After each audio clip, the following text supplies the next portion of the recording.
कई बार पल भर के गुस्से में लोग ऐसा कदम उठा लेते हैं जो कि पूरी उम्र के लिए उनकी जिंदगी खराब कर देता है। यही कुछ हुआ दिल्ली के रहने वाले मोहम्मद उमर के साथ, जिसकी उम्र महज 21 साल थी। पड़ोसी से लड़ाई हुई और गुस्से में आकर उसने उससे हाथापाई की, जिससे पड़ोसी गंभीर रूप से जख्मी हो गया और अस्पताल में भर्ती हो गया।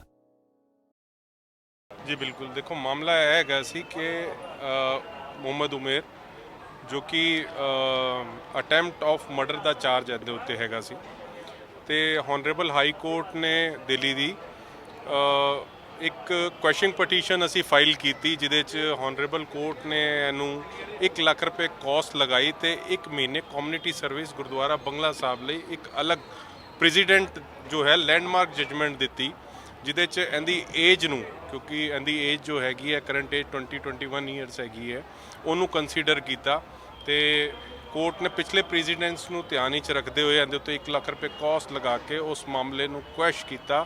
ਔਰ ਇਹ ਵੀ ਕੋਰਟ ਨੇ ਸੁਸਾਇਟੀ ਨੂੰ ਮੈਸੇਜ ਦਿੱਤਾ ਕਿ ਐਂਗਰ ਮੈਨੇਜਮੈਂਟ ਜੋ ਹੈਗਾ ਯੰਗਸਟਰ ਵਿੱਚ ਉਹਨੂੰ ਕਿਸ ਤਰ੍ਹਾਂ ਮੈਨੇਜ ਕੀਤਾ ਜਾ ਸਕਦਾ ਹੈ। ਉਹਦੇ ਲਈ ਕੋਰਟ ਨੇ ਹੋਨਰੇਬਲ ਹਾਈ ਕੋਰਟ ਨੇ ਜੋ ਹੈ ਉਹਨੂੰ ਡਾਇਰੈਕਸ਼ਨ ਪਾਸ ਕੀਤੀ ਕਿ 1 ਮਹੀਨੇ ਲਈ ਇਹਨੂੰ ਕਮਿਊਨਿਟੀ ਸਰਵਿਸ ਗੁਰਦੁਆਰਾ ਬੰਗਲਾ ਸਾਹਿਬ ਵਿੱਚ ਕਰਨੀ ਗਈ।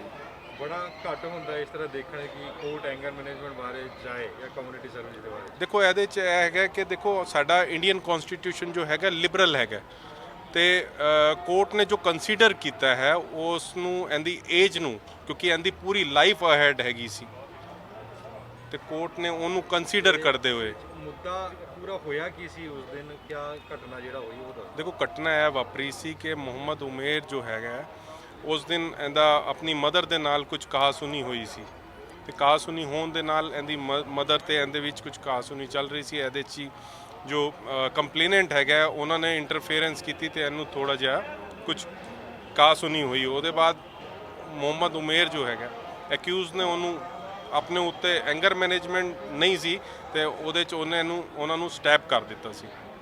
ਇੱਕ ਗੁੱਸੇ ਕਰਕੇ ਘਟਨਾ ਘਟੀ। ਜੱਜ ਸਾਹਿਬ ਨੇ ਮਹਿਸੂਸ ਕੀਤਾ ਕਿ ਦੋਵੇਂ ਦੋਸਤ ਸੀ ਭਾਵੇਂ, ਔਰ ਉਸ ਨੂੰ ਗੁੱਸੇ 'ਤੇ ਕੰਟਰੋਲ ਕਰਨ ਵਾਸਤੇ ਗੁਰਦੁਆਰਾ ਬੰਗਲਾ ਸਾਹਿਬ 'ਚ ਉਹਦੀ ਸੇਵਾ ਲਗਾਈ ਕਿ 1 ਮਹੀਨਾ ਆਪਣੇ ਟੈਂਪਰ 'ਤੇ ਤੂੰ ਕੰਟਰੋਲ ਕਰ ਸਕੇ। ਇਹਦੇ ਵਾਸਤੇ ਗੁਰਦੁਆਰਾ ਸਾਹਿਬ 'ਚ ਜਾਓ, ਜੋੜਿਆਂ ਦੀ ਸੇਵਾ ਕਰੋ, ਲੰਗਰ ਦੀ ਸੇਵਾ ਕਰੋ। ਸਾਨੂੰ ਕਿਹਾ ਕਿ ਇਸ ਤਾਂ 1 ਮਹੀਨੇ ਤੋਂ ਸੇਵਾ ਲਈ ਜਾਏ ਔਰ ਉਹਨੂੰ ਸਰਟੀਫਿਕੇਟ ਇਸ਼ੂ ਕੀਤਾ ਜਾਵੇ। ਮੈਂ ਸਮਝਦਾ ਇਹ ਸਾਡੇ ਸਾਰਿਆਂ ਲਈ ਇਹ ਚੀਜ਼ ਬੜੀ ਜ਼ਰੂਰੀ ਹੈ, ਖਾਲੀ ਉਮਰ ਵਾਸਤੇ ਨਹੀਂ, ਲੇਕਿਨ ਸਾਰਿਆਂ ਲਈ ਜ਼ਰੂਰੀ ਹੈ ਕਿ ਸਾਨੂੰ ਮਾਨਵਤਾ ਦੀ ਸੇਵਾ 'ਚ ਡਟਣਾ ਚਾਹੀਦਾ ਹੈ। ਇਹਦੇ ਨਾਲ ਸਾਡੇ ਮਨ ਦੇ ਅੰਦਰ ਜਿੱਥੇ ਨਿਮਰਤਾ ਆਉਂਦੀ ਆ, ਉੱਥੇ ਗੁਰੂ ਦਾ ਭੈ ਹੁੰਦਾ ਹੈ, ਉੱਥੇ ਹੀ ਆਪਣੇ ਆਪ 'ਤੇ ਸੰਯਮ ਰੱਖਣ ਦੀ ਬੜੀ ਵੱਡੀ ਤਾਕਤ ਮਿਲਦੀ ਆ। ਸੋ ਜਿੱਥੇ ਮੁਹੰਮਦ ਉਮਰ ਸਾਡੇ ਵਾਸਤੇ ਜੱਜ ਸਾਹਿਬ ਨੇ ਜਿਹੜਾ ਆਰਡਰ ਪਾਸ ਕੀਤਾ, ਇਹ ਸਾਡੇ ਸਾਰਿਆਂ ਦੇ ਅੱਖਾਂ ਖੋਲ੍ਹਣ ਵਾਲਾ ਹੈ ਕਿ ਅੱਜ ਜੁਡੀਸ਼ਰੀ ਵੀ ਕੀ ਮਹਿਸੂਸ ਕਰਦੀ ਆ। ਅੱਜ ਜੁਡੀਸ਼ਰੀ ਮਹਿਸੂਸ ਕਰਦੀ ਆ ਕਿ ਗੁਰਦੁਆਰਾ ਸਾਹਿਬ ਦੇ ਅੰਦਰ ਜਿਹੜੀ ਆ ਉਹ ਭਾਵਨਾ ਕੀ ਆ, ਗੁਰਦੁਆਰਾ ਸਾਹਿਬ 'ਚ ਨਿਮਰਤਾ ਆਉਂਦੀ ਆ, ਹਲੀਮਤ ਆਉਂਦੀ ਆ ਔਰ ਬੰਦੇ ਦਾ ਆਪਣੇ 'ਤੇ ਕਾਬੂ ਆਉਂਦਾ। ਇਹ ਸਾਡੇ ਸਾਰਿਆਂ ਨੂੰ ਅੱਖਾਂ ਖੋਲ੍ਹਣ ਵਾਲੀ ਜਜਮੈਂਟ ਆ, ਜਿਹੜੇ ਮੈਂ ਸਮਝਦਾ ਕਈ ਸਾਲਾਂ ਤੱਕ ਆਉਣ वाले कोर्टां 'ਚ ਇਹਨੂੰ कोर्ट ਕੀਤਾ जाऊगा।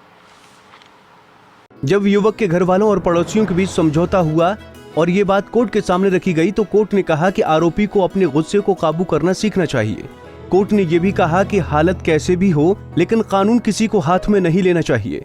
कोर्ट के जज ने कहा कि उमर की उम्र सिर्फ 21 साल है, उसके पास आगे पूरी जिंदगी बची हुई है। इसके अलावा दोनों पक्षों में समझौता भी हो गया है और उसे एक मौका मिलना चाहिए। कोर्ट ने आरोपी पर 1 लाख रुपए का जुर्माना भी लगाया और इसीलिए दिल्ली के प्रमुख बांग्ला साहिब गुरुद्वारे में सेवा की सजा सुनाई। ये सेवा चाहे लंगर में हो या जूतों की सफाई की हो, वो करेगा। दिल्ली से कमल कुमार कंसल, पंजाब केसरी टीवी।